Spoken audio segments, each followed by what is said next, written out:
Simon & Schuster Audio presents Here We Go Again, My Life in Television, written and read by Betty White.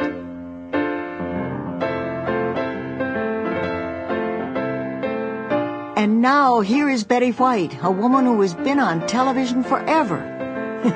That's always a safe bet whenever I'm introduced, and I've heard it often enough through the years. My husband, Alan Ludden, loved to say, "Meet my wife. She was one of the pioneers in silent television." He'd get his laugh, but it was practically true.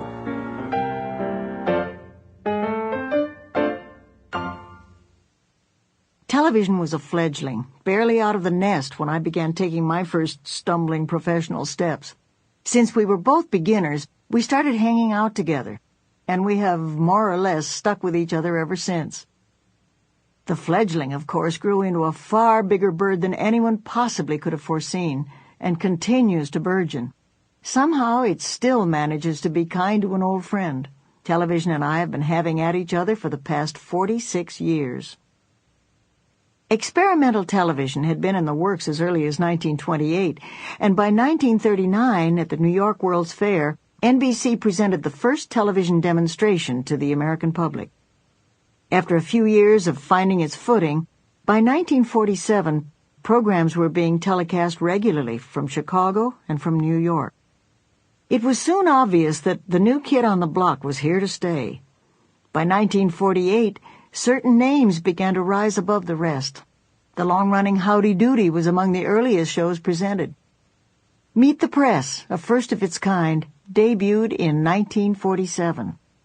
William Boyd, a movie actor of only fair success, became one of TV's first superstars as Hopalong Cassidy on NBC. Milton Berle, with his Texaco Star Theater, soon became a household staple and was dubbed Mr. Television. Many established performers from other venues found the new medium made to order. Like radio, it offered a chance to go to the audience instead of the other way around. What's more, on television, one could be seen as well as heard, which made it well-nigh irresistible.